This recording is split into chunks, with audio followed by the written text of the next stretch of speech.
ഓൾസ് ഇലക്ട്രോണിക്സിൻ്റെ പുതിയ വീഡിയോയിലേക്ക് എല്ലാവർക്കും സ്വാഗതം. ഇന്നത്തെ വീഡിയോ ഞാൻ സ്വന്തമായിട്ട് ഡിസൈൻ ചെയ്തെടുത്ത് PCB ആക്കി എടുത്ത ഈ 500 വാട്ട്സ് ബോർഡ് എങ്ങനെയാണ് ഉണ്ടാക്കിയെടുത്തതെന്നും ഇതിനുമായി ബന്ധപ്പെട്ട ഒത്തിരി ബുദ്ധിമുട്ടുകൾ ഉണ്ടായത് അതെങ്ങനെയാണെന്നും നിങ്ങളിലേക്ക് ഷെയർ ചെയ്യാൻ വേണ്ടിയാണ് ഇന്നത്തെ വീഡിയോ. അപ്പോൾ എങ്ങനെയാണ് ഈ ബോർഡ് ഡിസൈൻ ചെയ്തെടുത്തതെന്ന് നമുക്ക് നോക്കാം. ലാസ്റ്റിൽ നമുക്ക് ഇതിൻ്റെ സപ്ലൈ എല്ലാം കൊടുത്ത് ഇതിൻ്റെ പവർ നമുക്ക് ചെക്ക് ചെയ്ത് മനസ്സിലാക്കാം.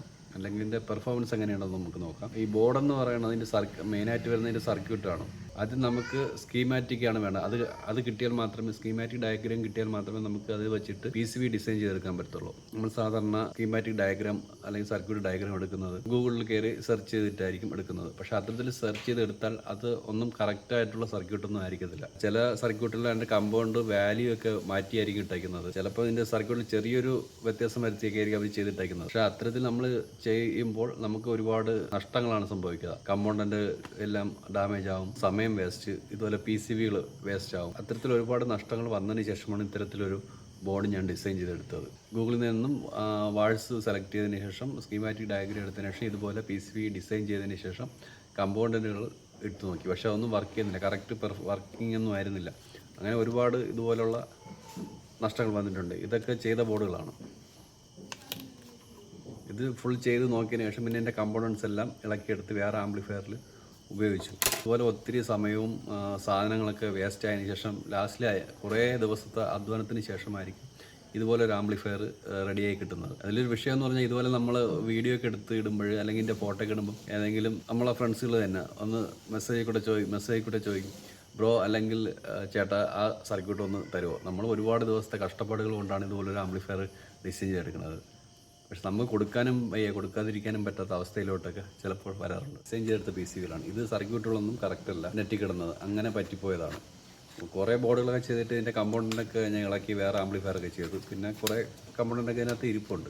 ഇത്തരത്തിൽ ഒരുപാട് വേസ്റ്റ് നമുക്ക് വരാം ഇതൊരു ആംപ്ലിഫയർ ചെയ്ത് നോക്കുമ്പോൾ. അപ്പോൾ ചോദിക്കും, നിങ്ങൾക്ക് സ്വന്തമായിട്ട് കടയിൽ നിന്ന് മാർക്കറ്റിൽ നിന്ന് വാങ്ങിച്ച് ഉപയോഗിച്ചാൽ പോരെയെന്ന്.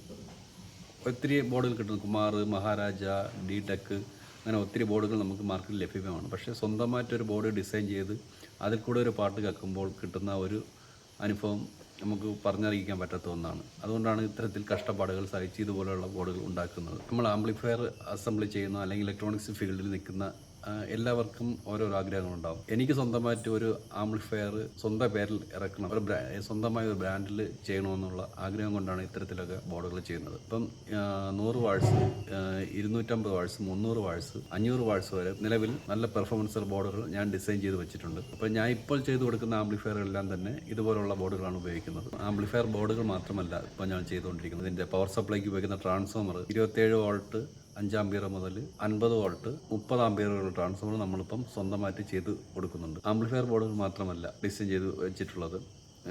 ഇൻപുട്ട് സെലക്ടർ സ്വിച്ച് ഉണ്ട്, പവർ സപ്ലൈ ബോർഡുകളുണ്ട്. അപ്പോൾ ഞാൻ ഈ ഉണ്ടാക്കിയെടുത്ത 500 വാട്ട്സ് ആംപ്ലിഫയർ നമുക്ക് പവർ സപ്ലൈ എല്ലാം കൊടുത്തൊന്ന് ചെക്ക് ചെയ്ത് നോക്കാം. ഇതിൻ്റെ പെർഫോമൻസ് എങ്ങനെയുണ്ടെന്ന് നിങ്ങൾക്കൂടെ മനസ്സിലാക്കാൻ പറ്റും. ഈ ആംപ്ലിഫയർ ചെക്ക് ചെയ്യാൻ ഉപയോഗിക്കുന്നത് ഡൈനിറ്റിയുടെ 10 ഇഞ്ച് സബ്ബാണ്, 150 വാട്ട്.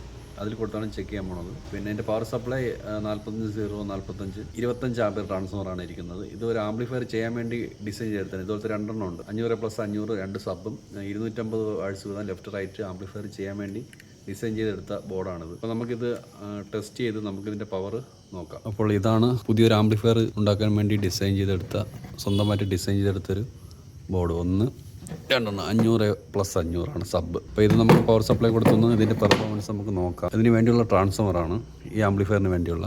ഇതിൻ്റെ ഹൈറ്റ് എന്ന് പറയുന്നത് 5 ഇഞ്ചാണ്. 5 ഇഞ്ച് നീളം വരുമ്പോൾ 6 ഇഞ്ച് വരും, 4 ഇഞ്ച് വരും, വീതി 4 ഇഞ്ച്. ഇതിൽ കൊടുക്കുമ്പോൾ പവർ സപ്ലൈ ബോർഡ് ഇതാണ്. ഇത് 10000 FD 80 volt capacitor bridge diode കിട്ടുന്ന ഒരു പവർ സപ്ലൈ ആണ്. കണക്ടർ ആയതുകൊണ്ട് നമുക്ക് സപ്ലൈക്ക് കൊടുക്കാൻ എളുപ്പമാണ്.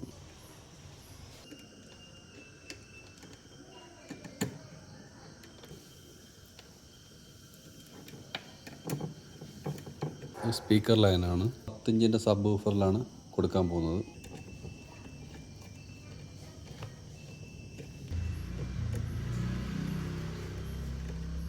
ഇൻപുട്ട് ഉള്ളത്തെ USB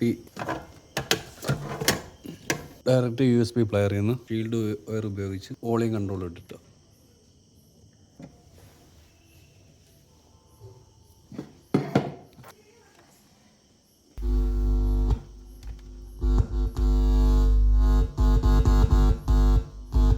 ബ്ലൂടൂത്ത് കണക്ട് ചെയ്തിട്ട് നമുക്ക് പാട്ട് പ്ലേ ചെയ്യാം. ഇതിൽ സബ് വൂഫറിൻ്റെ കൂടെ ഒരു ട്യൂട്ടർ കൂടെ കൊടുത്തിട്ടുണ്ട്, പാട്ട് ക്വാളിറ്റി ആയിട്ട് കേൾക്കാൻ വേണ്ടി, അല്ലെങ്കിൽ മുഴക്കം മാത്രമല്ലേ വരത്തുള്ളൂ. വേറൊരു പാട്ട് ചെക്ക് ചെയ്ത് നോക്കാം.